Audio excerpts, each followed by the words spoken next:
Não repare meu estado não, mas estou tomando um banho de sol, recebendo um pouco do sol da manhã, e veio o insight, uma vontade de fazer um vídeo relacionado a um grande problema que eu tive ainda na adolescência, jovem, que é a questão da inferioridade, um complexo que quase me destruiu e uma baixa autoestima.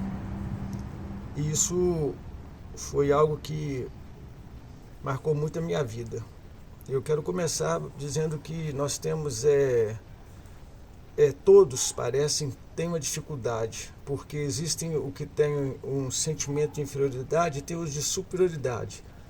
É interessante que o sentimento de superioridade, ele é mais frágil do que o sentimento de inferioridade, porque o de superioridade leva a um estado de numa amplitude, numa magnitude pior, porque a pessoa não se vê realmente como ela é.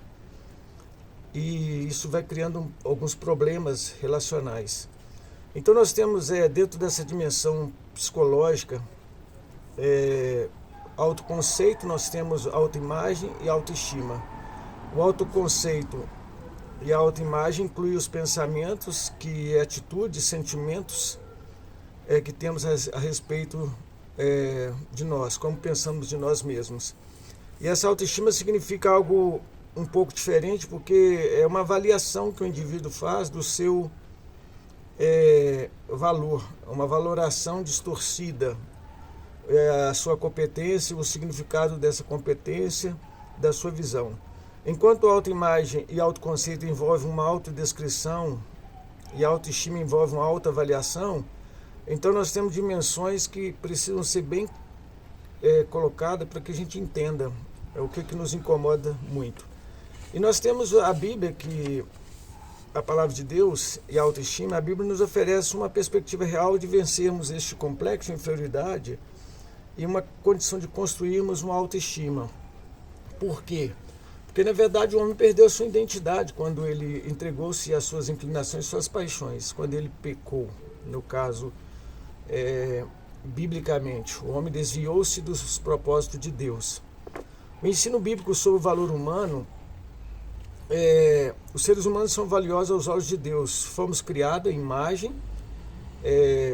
de Deus, com capacidade intelectiva, capacidade para comunicação, liberdade para fazer, construir a nossa história, o nosso conhecimento e discernir o certo e errado e sermos responsáveis em administrar e reinar sobre um mundo que nos foi entregue para administrarmos, cuidar desde da natureza como também da nossa história, ou da nossa natureza e a natureza externa a nós. E a visão bíblica do homem reconhece nossos pecados e falhas, mas não menospreza nosso profundo significado como criatura que veio originária de Deus, criado por um Deus vivo. Então nós somos criados à imagem de Deus, possuímos um grande valor, somos amados por Deus e merecemos o amor de nós mesmos, que é o que fundamenta a vitória sobre a inferioridade desse complexo, esse amor a nós mesmos e amor ao próximo, que é algo também fundamental, principalmente na compreensão da reconstrução da identidade. Por quê? Porque o primeiro mandamento é amar a Deus sobre todas as coisas e ao próximo, o segundo, ao próximo como a si mesmo. Ou seja, tem um amor em si, voltado para depois ser canalizado. E nisso reside toda a lei, ou seja, basicamente o amor ele cobre uma multidão de pecados, esse amor de Deus. O ensino bíblico sobre o pecado do homem. Vamos pensar, pecado é rebelião contra Deus. Representa uma dúvida quanto à confiança do homem a Deus, que desafia a sua vontade, a vontade de Deus perfeita. Essa vontade do homem é desafiada, porque quando o homem obedece a Deus, ele desobedece a ele mesmo. Por quê? Porque representa o quê? Quando ele desobedece à vontade dele e obedece a Deus, ele sai do campo da dúvida e passa para uma dimensão de uma confiabilidade a Deus, de um desafio em fazer aquilo que é a vontade de Deus. E a Bíblia fala que a vontade de Deus ela é boa, agradável e perfeita. É muito interessante. E isso nos leva então o quê? A termos entendimento de que precisamos ter a nossa identidade refeita. O pecado, ele produz conflito interpessoal, ele busca uma autojustificação, ele tende a culpar outros pelas próprias fraquezas daquele que as detém, produz problemas psicossomáticos, agressões verbais, físicas, tensiona, cria um distúrbio na hierarquia, a pessoa não consegue ser submissa, ela não consegue andar sob ordens. É uma pessoa que ela tem uma rebelião em sua natureza.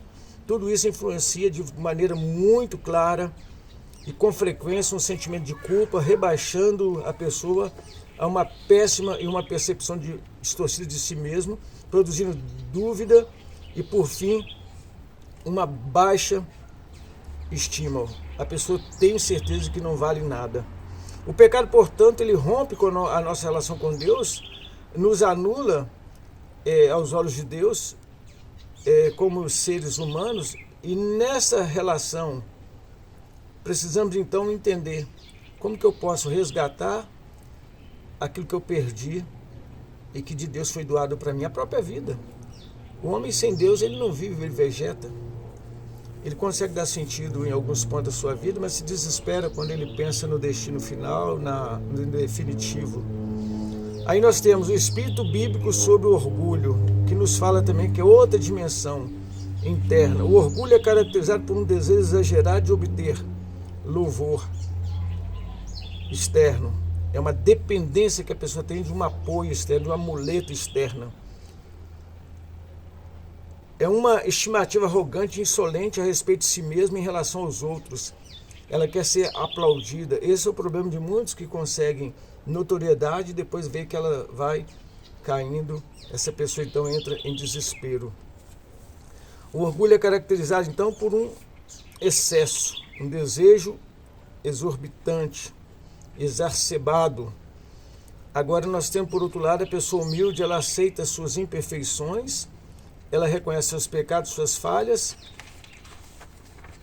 mas mesmo assim às vezes distorce a finalidade desse reconhecimento, que ela levar a se construir e não se destruir. Ela reconhece os seus dons, habilidades, realizações que Deus concede. A humildade, ela não representa autonegação ou rejeição do ponto de vista positivo, muito pelo contrário.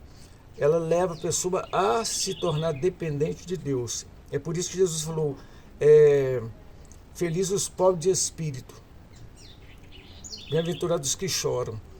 Não é louvor a uma imagem negativa ou um estado deprimente, masoquista, não. Muito pelo contrário, é um reconhecimento da dependência de Deus. Os que choram, os pobres de espírito, os que se humilham, porque na verdade ele reconhece na sua confiança a Deus que Deus é que trabalha na sua vida, o eleva. Ele reconhece que ele foi remido pelo poder de Deus. Essa autoestima, essa avaliação realista produz mais humildade e anda junto com essa pessoa. O que causa então as causas da inferioridade e a baixa autoestima? De uma forma muito específica, a pessoa sente-se inferior quando ela tem a compreensão teológica distorcida, em não perceber suas falhas, seu pecado e as experiências do passado, os relacionamentos negativos com as expectativas dos pais, irreais, e num excesso de cobrança, ou seja, uma teologia falha. Muitos cristãos sinceros que aceitam uma abordagem teológica acabam se crucificando. Isso é muito perigoso, porque quem foi crucificado por nós foi Jesus.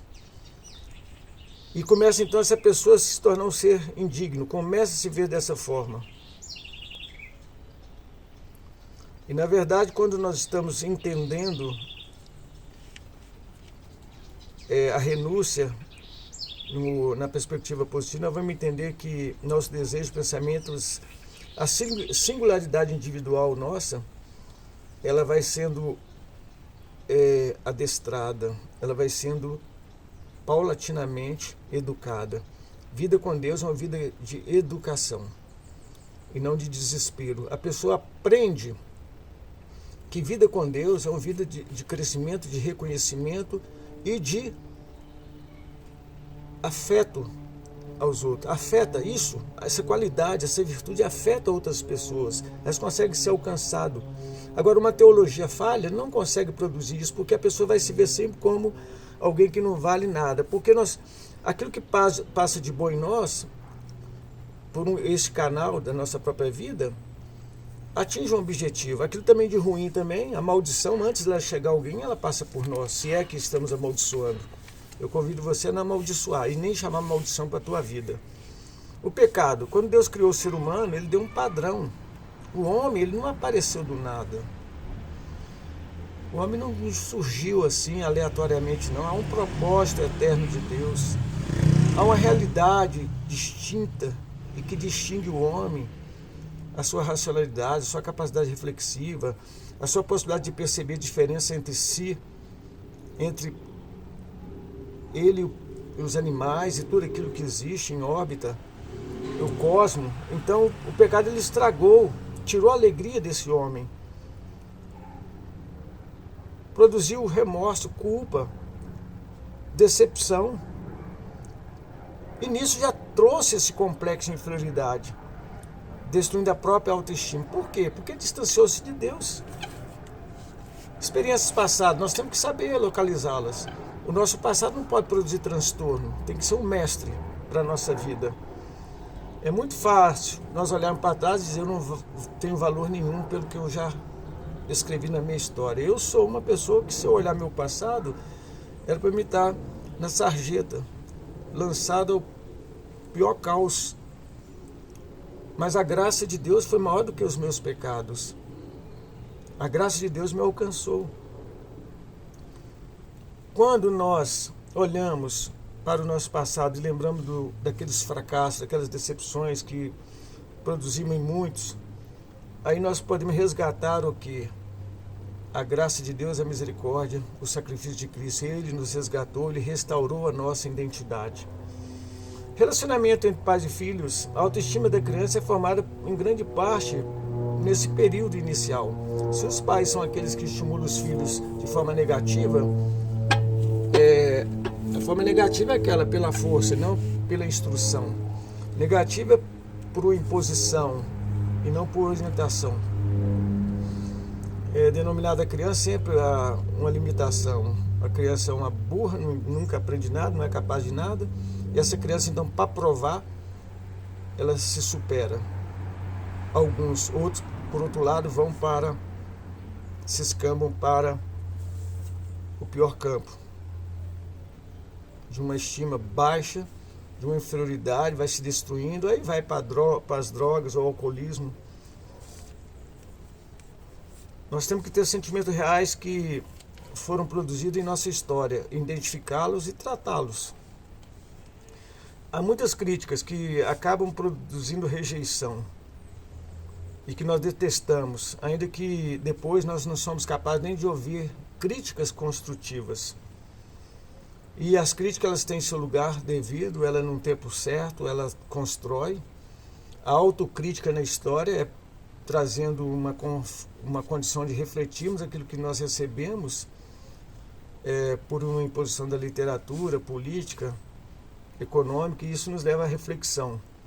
Então, críticas, elas envergonham, elas rejeitam, elas podem produzir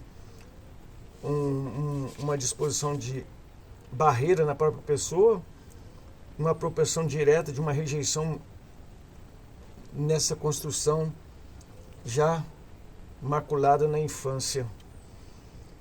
Nós temos que estabelecer normas e alvos dentro da realidade, não nos submetermos àquelas que foram jogadas sobre nós, que fogem da realidade. Nossas expectativas, elas devem ser também reprogramada em relação àquilo que nós recebemos. Você vai ser um fracasso. Nós temos que trabalhar tudo isso.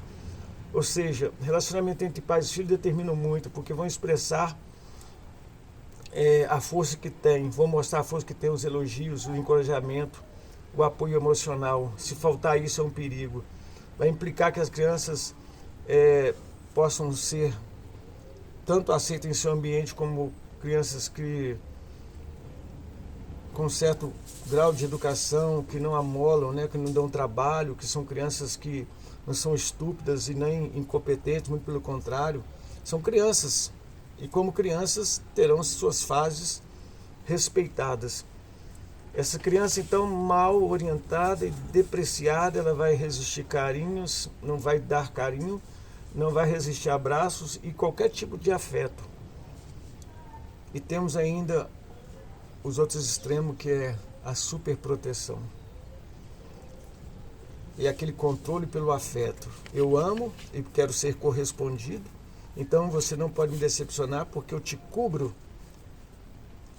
Eu faço um depósito em suas necessidades todo dia para que você não falte nada. Isso pode ser marido e mulher, pode ser pais e filhos, e pode ser até mesmo filhos que querem mudar toda a ordem, o curso da vida e se tornam filhos maravilhosos, mas começam a quebrar os valores recebidos dos pais, que eram valores que o conduziam para um caminho promissor em direção a Deus. Mas a pessoa vai ver suas próprias inclinações, mas são pessoas de qualidades, educadas, afetivas, afetuosas.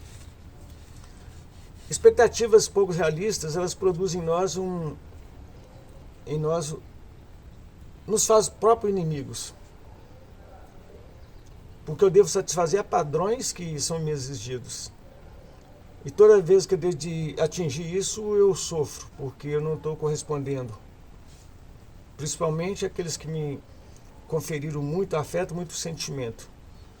Devo então tentar dominar o meu mundo, controlar, ser esperto, me tornar capaz de uma condição perfeita no ambiente e nas minhas decisões sempre acertadas. Não posso errar. E essas crenças todas, ela é irreal e ela nos leva para um fracasso, para um sofrimento. Isso vai produzir pensamentos errados e padrões de pensamentos modelam comportamentos. Quantos se amam, mas não controlam os seus comportamentos porque tem pensamento distorcido de si mesmo e a relação não é de confiança. A influência da comunidade, as pessoas são encorajadas em convivência social e com isso elas levam também daquilo que elas recebem em seus lares, no seio da família, eles vão levar para a comunidade. Então existem comunidades muito patológicas, que adoecem muito porque elas acabam, são a igualação dos não iguais, porém todos tendo os mesmos sentimentos. E vive um atrito e vive até durante muito tempo, porque estabelecem o sofrimento do grupo a partir desta realidade de cada um. Quando existe uma pessoa ponderada, equilibrada, de boa estima nesse grupo, ela costuma ser mediador de vários grupos naquela comunidade. Isso vai ajudar a vencer. Mas na verdade os efeitos da inferioridade, da baixa estima, ela vai produzir, ainda que a pessoa esteja em grupo, a pessoa vai se sentir sempre isolada e não amada, impotente, deficiente, carente, incapaz até mesmo de se defender com suas próprias forças. Geralmente são zangadas, se aborrecem à toa, chamam atenção para si mesmo. E tem o extremo de, às vezes, são boas demais. São boas com todo mundo na comunidade, mas com elas mesmas não, está sempre cobrando, sempre em dívida. Parece que existe por trás dela um Deus carrasco. É uma teologia distorcida. E essa pessoa inclina a ser submissa, dependente, tende a sensibilizar-se facilmente. Ela é menos criativa e menos curiosa. E tem mais dificuldade de abrir seu campo existencial, se fecha. Aí vai produzir o quê? Falta de paz interior, segurança, não vai ter confiança, uma autoconfiança, vai ter um retraimento, vai ser ciumento quando encontrar alguém que corresponde a um vácuo na sua vida, que preencha, não consegue estabelecer uma relação saudável, aí começa um relacionamento e logo termina porque ela antecipa uma futura frustração no futuro que vai doer mais, então já coloca um fim. É uma pessoa que aprende a sofrer dentro de uma margem estabelecida por ela, dentro do conceito que ela tem dela mesma, que ela não quer que aumente. Então, dentro daquela decepção, ela aguenta, mas depois que ela vai construindo uma expectativa de um saldo muito bom futuro, promissor, famílias, bens, eternidade, tudo, mas ela não é aberta para isso. Então ela se restringe, conflitua no relacionamento e afasta-se, talvez até de um sonho, porque ela tem uma autocrítica totalmente distorcida, ela tem um conflito interpessoal, ela tem um ódio de si mesma, uma autorrejeição. Aí entra em depressão. O passado começa a alimentar a sua vida, porque a depressão se alimenta do passado. Perde o desejo de alcançar, não estabelece alvos, tendente a se queixar, discutir, intolerante, supersensível e não consegue perdoar. Incapaz de abrir um sorriso para quem lhe é simpático. Geralmente é um mau perdedor e não consegue ouvir. Quando os sentimentos de inferioridade são grandes, eles afetam virtualmente todas as ações, sentimentos, atitudes, pensamentos e valores. É o que eu disse. Padrões de pensamento modelam o comportamento. O que nós podemos fazer então, diante dessa situação toda? Quando você conviver com alguém ou estiver numa comunidade, desenvolva um bom hábito. Esse aqui, dê apoio e mostre aceitação e aprovação sincera, sem cobrança. Você vai evangelizar muitas pessoas, às vezes sem falar do plano da salvação, porque essa pessoa verá um Jesus na tua vida. Busque desenvolver uma autocompreensão. Se necessário, seja paciente. Lembre-se que nós também fomos prisioneiros do passado, e à medida que nós vamos compreendendo a origem, o comportamento do outro e o modo de pensar, nós vamos também nos modificando e vamos ajudar o outro. Uma autocompreensão. Falemos de forma ousada, coerente, transparente, de uma perspectiva bíblica de autoestima, segundo a palavra de Deus. Aos olhos de Deus, a maneira como nos vemos é importante e fundamental, porque determina a nossa confiança a Deus. O justo viverá da fé. Essa fé gera confiança, descanso e uma paciência até que Deus cumpra tudo que Ele prometeu. A Bíblia fala que bom é ter esperança e aguardar em silêncio a salvação do Senhor. Encoraje essa pessoa, esse grupo, a uma auto-revelação, de uma autoavaliação realista. Talvez uma terapia em grupo, você mediando e levando todo mundo a refletir realmente a realidade. E levar a pessoa então a pensar, será que essa concepção que temos não vale nada, eu sou um fracasso? Não consigo ter uma visão, uma perspectiva boa sobre mim. Será que isso é verdade? Então as pessoas que se dispõem a ouvir, elas devem aprender com comentários, com autocondenação, com frequência de palavras negativas e extrair dessas condições e abrir uma porta para que o louvor possa penetrar. O louvor é a afirmação que resulta de uma compreensão, de uma autorrevelação, de uma abertura, em que quando a pessoa expõe realmente, ela está querendo o quê? Ela está permitindo que você entre com a palavra inteligente, uma palavra sábia para melhorar a vida desta pessoa. É muito importante isso. As pessoas, no geral, concentram-se muito em suas fraquezas, inibindo ou negando suas habilidades e talentos dados por Deus. Você tem que reforçar de que elas são importantes e que Deus tem um plano nas suas vidas. Estimule um novo exame, um diagnóstico mais suave, mais dependente de Deus, com menos cobrança.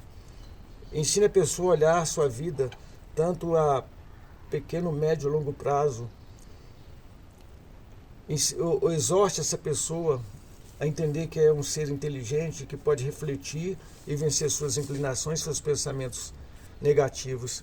À medida que cada alvo a curto prazo é alcançado, experimentamos uma sensação de satisfação e uma compensação nos move, de pouco a pouco, numa direção e novas aspirações, num longo prazo, passamos a viver melhor. Aqueles que se colocam em comunidade ou junto àqueles que sofrem devem ser encorajadores e vai estabelecendo alvos na própria relação. Essa pessoa estabelece um alvo e consegue caminhar, ou a outra pessoa caminhar com ela, estabelecendo prioridades. Quando o indivíduo alcança os alvos menores, ele experimenta satisfação. À medida que a pessoa que está mentoreando, conduzindo, vai produzindo novas atividades, vai ajudando a pessoa a auto se avaliar. Se acontece alguma coisa errada, se há uma falha, essa pessoa pode encorajar. Jesus andou com os discípulos 3 anos fazendo isso. Vamos tentar novamente. Jesus ajudou todos os discípulos. Aquele que não quis ser ajudado é que não conseguiu. Então é necessário, nós temos que pegar esse movimento, principalmente o exemplo de Jesus. Em todo esse processo, nós não podemos esquecer de que todo ser humano, ele é um ser só para a morte. Ao nascimento, um ser só também. Mas Deus, na sua infinita misericórdia, se é um ser só no seu nascimento, providenciou os pais ao cuidado, à educação. Nesse processo de desenvolvimento, nessa vida frustrante, decepcionante, perguntante, desejante, angustiante, insatisfatória às vezes, Deus se coloca presente mostrando-se como a água da vida, o pão que mata a fome do homem. E Deus cuida de nós aqui, nessa esfera terrena, nesse mundo físico, e também nos dá certeza do nosso definitivo, da nossa eternidade na glória dele, se é que cremos que Deus é um Deus que transpõe nossos limites racionais sensitivos. Em todo esse processo, Deus dá força e nos orienta para que nós possamos buscar ajuda no lugar certo. Tem pessoas que vão na fonte errada, vão em pessoas erradas. É impressionante como que as pessoas gostam de enganar, até parece que tem valor aquilo, me engana que eu gosto. Isso é uma distorção. Você precisa viver e conviver com a verdade. A palavra, Deus orienta as pessoas no desenvolvimento, num alvo, numa prioridade, na medida que essa pessoa vai se habilitando, novas habilidades chegam, novas aptidões. Nós não podemos nos prender ao que é negativo, devemos nos encorajar, devemos aprender a ouvir e comunicar, meditar na palavra de Deus, porque ela nos leva a ser uma sabedoria, e o princípio da sabedoria é o temor a Deus, é o conhecimento da palavra. Levar as pessoas a evitar influências destrutivas. O pecado cria a culpa, a autocondenação, produz depressão, uma perda de autoimagem. Aí devemos estar sempre orientando essas pessoas de forma honesta. Olha, os seus pecados estão te destruindo. Leve-os a confessá-los. Peça para que eles confessem a Deus, porque Deus vai perdoar e Deus vai restaurar a vida dessa pessoa. Há necessidade de lembrarmos sempre que a vingança, ela empobrece o espírito, ela leva o homem ao caos. A vingança não é uma medida boa, muito pelo contrário. Se Deus nos perdoou, devemos perdoar também aos outros. Nós temos que estar proporcionando apoio e nunca pensar numa recompensa, porque Deus sabe de tudo que temos falta. As pessoas se apegam muito a dinheiro e sofrem demais. Quantos têm tanto dinheiro aí estão vivendo uma vida miserável? Outros comendo o pão de cada dia vivem uma vida abençoada. Você tem que procurar um lugar onde você possa estar junto, uma comunidade saudável, de preferência que estude a palavra de Deus e que tenha uma esperança no Cristo da história, no Jesus, nosso amado Salvador. Deus mais homens é igual a uma pessoa completa. Você só é completo, pleno. A sua identidade só é restaurada em Deus. O sentido de pertencer, ter valor, surge No momento em que nós nos vemos amados, sustentados por Deus, o Deus soberano, poderoso, que nos aceita, que nos dá talentos e dons e nos dá alento para a nossa alma. Somos pessoas completamente dependentes dele. Nossa autossuficiência está na autodependência e na dependência de Deus. Não existe nenhuma instituição sequer que se aproxime daquilo que chamamos vida com Deus. Vida com Deus não é religião, é uma vida embasada nas promessas de Deus, na fé no Cristo vivo. É uma vida que é movida pelas promessas, se alimenta das promessas e descansa nas promessas. Através dessa realidade, você vai prover uma autoaceitação, você vai ter condições de mostrar apoio a outros e identificar as necessidades dos outros. Aí você vai parar de olhar para si mesmo. E com isso, nós vamos ver que podemos ajudar desde uma criança, de forma espontânea, de forma prazerosa, levando a uma interação, a uma busca, uma convivência, até se tornar uma criança mais velha, ou seja, uma outra faixa. Ela vai desenvolver um período de paciência, interação, ela vai entender o que é brincar, o adulto vai aprender a brincar. Tem adulto que não brinca porque foi traumatizado no passado. Aí eles vão entender o que é louvor, o que é tempo gasto com Deus, o que é comunicação, Deus homem, homem Deus. Concluindo então, devemos acreditar em nosso valor, no produto que somos do amor de Deus, nas palavras e atos de Deus.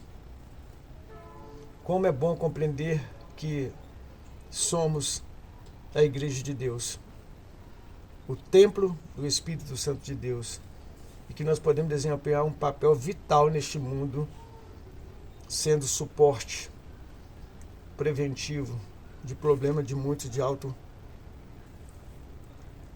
de baixa autoestima, ou seja, a pessoa se vê de uma forma inferior, mas você, nas mãos, pelo poder de Deus, há de ser uma bênção na vida daqueles que te cercam. Que Deus nos abençoe.